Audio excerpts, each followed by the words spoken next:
پیارے دوستو، اذان اللہ کا ایک کلام ہے۔ یعنی اذان کو کسی نے لکھا یا کسی نے بنایا نہیں، بلکہ اللہ کی طرف سے ہم انسانوں کے لیے بھیجا گیا ایک کلام ہے، تاکہ اس کے ذریعے سے لوگوں کو نماز کے لیے مسجد میں اکٹھا کیا جا سکے۔ اسی وجہ سے ہر روز 5 وقت کی اذان دی جاتی ہے۔ آج پولیٹکس کی وجہ سے بھارت کا ماحول کچھ ایسا بن گیا کہ جگہ جگہ پر لوگ اذان پر اعتراض کرتے ہوئے نظر آ رہے ہیں۔ یہ لوگ شاید اس بات کو بھول گئے کہ جب اللہ کا عذاب آتا ہے تو انسان کو سنبھلنے تک کا موقع نہیں ملتا اور انسان تباہ و برباد ہو کر رہ جاتا ہے۔ آج کی اس ویڈیو میں آپ کو ایک ایسے شخص کے بارے میں بتانے والے ہیں جو اذان سے سخت نفرت کیا کرتا تھا، اور یہی نہیں، ایک بار تو اس نے اذان دینے والے کو گالیاں دی اور اسے تھپڑ بھی مار دیا اور اذان بھی بند کرا دی۔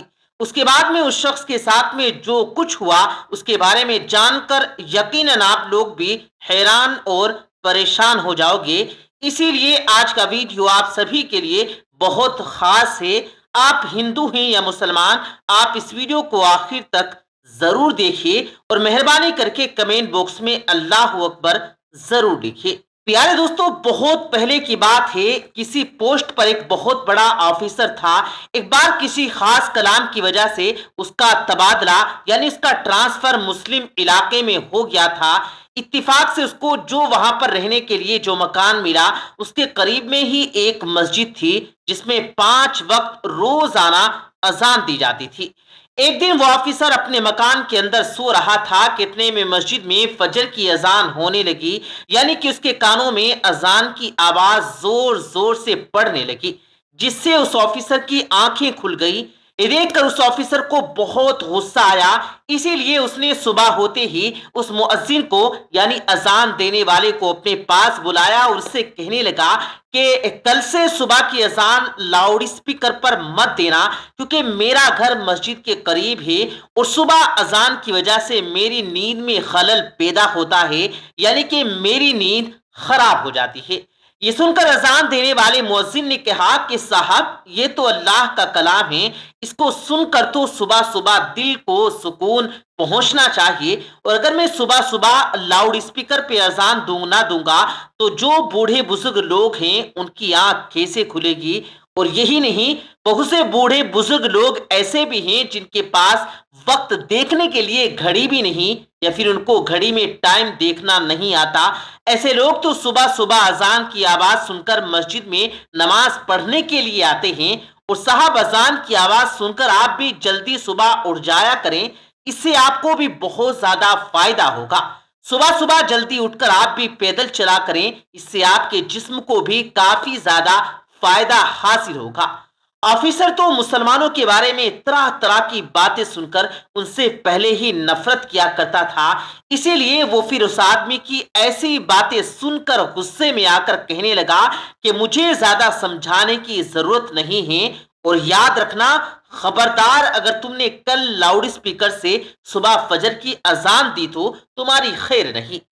اور ایسے ہی اس آفیسر نے اذان دینے والے شخص کو کھری کھوٹی سنا کر واپس بھیج دیا، مگر اس اذان دینے والے نے اس آفیسر کی بات پر کچھ خاص دھیان نہ دیا، اسی لیے پھر اس نے اگلے دن ہی صبح فجر کے وقت میں لاؤڈ اسپیکر پر پھر سے اذان دے دی۔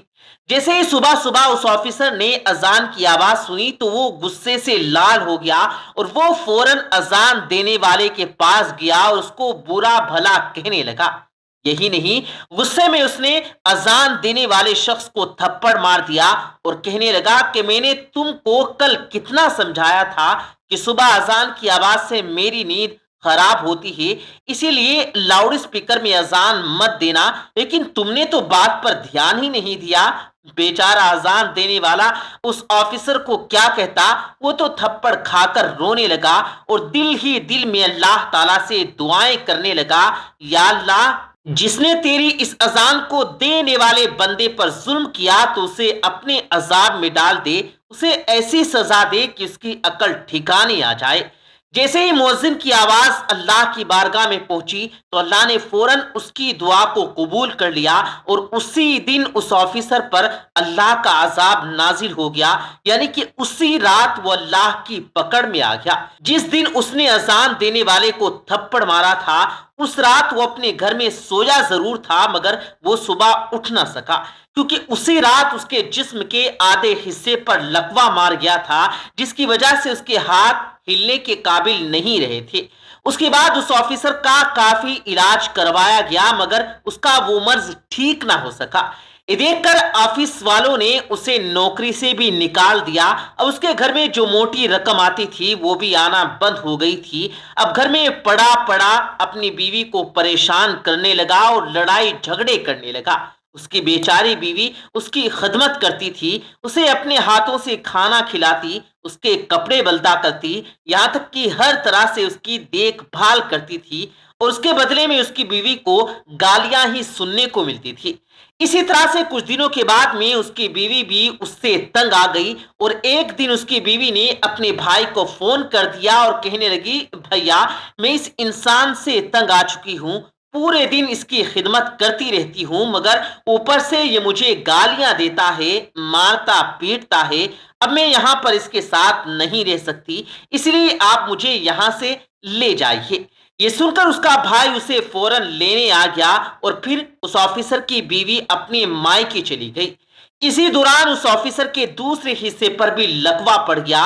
اب اس کے جسم کا دوسرا حصہ بھی کام کرنا بند کر گیا۔ اب اس کی دونوں ٹانگیں سینے سے جا لگی تھی۔ اب آفیسر ایک زندہ لاش بن کر رہ گیا تھا۔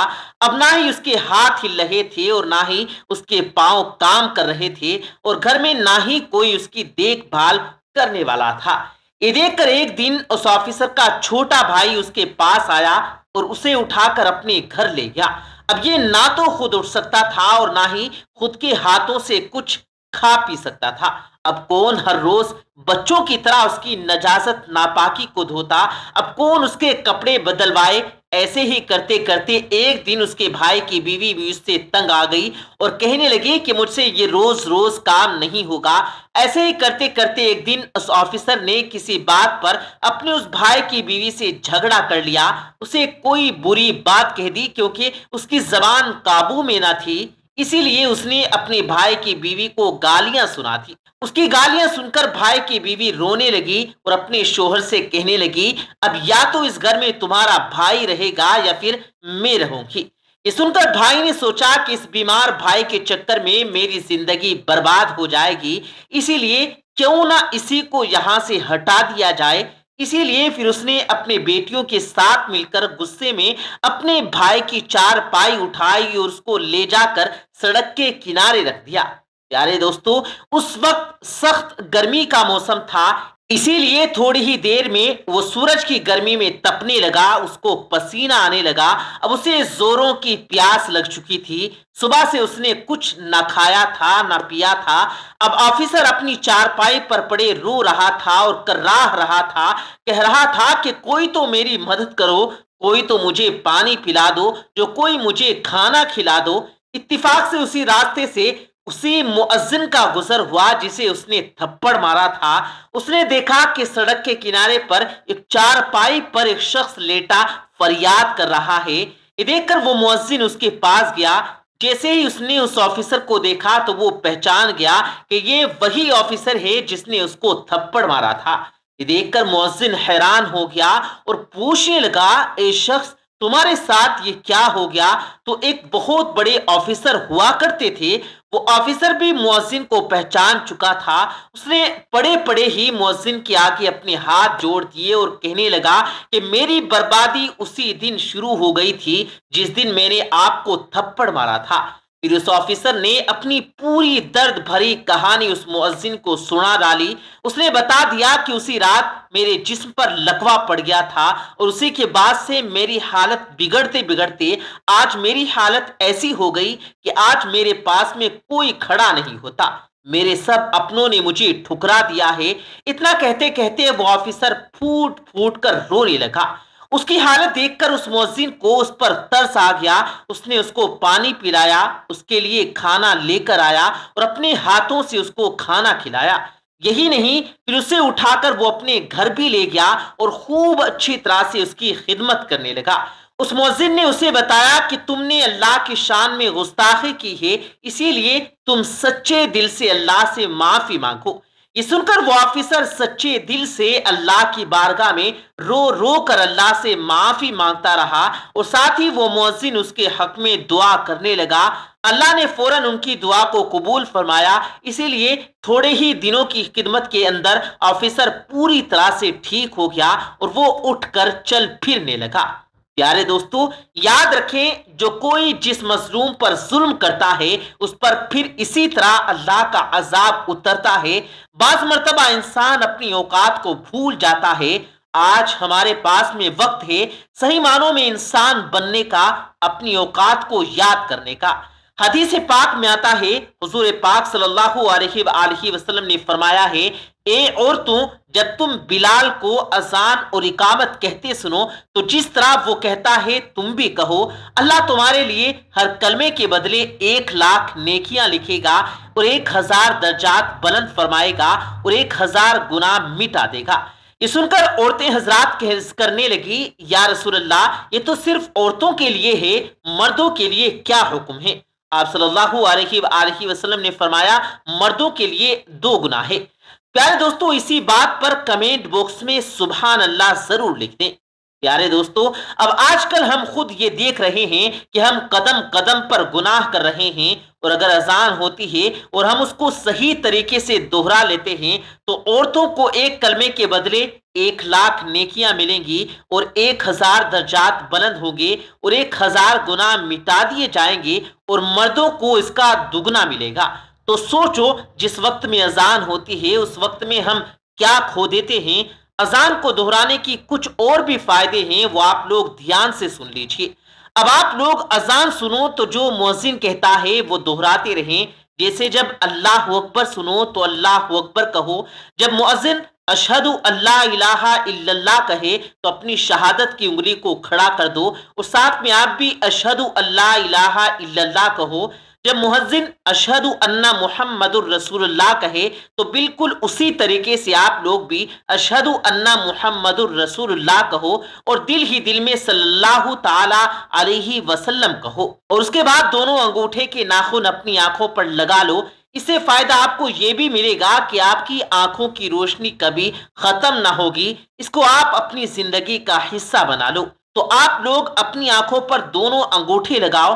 اب جب مؤذن حی علی الصلاۃ یا حی علی الفلاح سن لے تو تم لا حول پڑھو، یعنی اس طرح کہے تو لا حول ولا قوت الا باللہ العلی العظیم۔ باقی آپ جیسے ہی اذان سنیں ویسے ہی دہراتے رہیں۔ جب اذان مکمل ہو جائے اس کے بعد اذان کے بعد کی دعا پڑھیں۔ اذان کے بعد کی دعا یاد نہیں ہے تو آپ لوگوں کو اسکرین پر یہ دعا دکھا رہے ہیں، اس کو ہو سکے تو اسکرین شاٹ لے کر یاد کر لیں۔ اذان کے بعد مانگی گئی دعا کبھی رد نہیں ہوتی۔ اگر انسان اذان کے بعد کی دعا پڑھ لے اور پھر ہاتھ اٹھا کر اللہ تبارک و تعالیٰ سے دعا مانگے تو انشاءاللہ تعالیٰ وہ دعا کبھی بھی رد نہیں ہوتی، وہ انسان کبھی مایوس نہیں ہو گیا، وہ جو مانگے گا اللہ تبارک و تعالیٰ اسے عطا کر دے گا۔ جب بھی اذان ہو رہی ہو تو آپ جو کر رہے ہیں اسے وہیں روک دیں اور اذان کو پورا سنیے اور دہرائیے۔ یہاں تک کہ حدیث شریف میں یہ بھی آتا ہے کہ اگر آپ قرآن کی تلاوت کر رہے ہوں اور اذان ہو رہی ہو تو آپ قرآن کی تلاوت کو روک دیجئے اور اذان سن کر اذان دہرائیے۔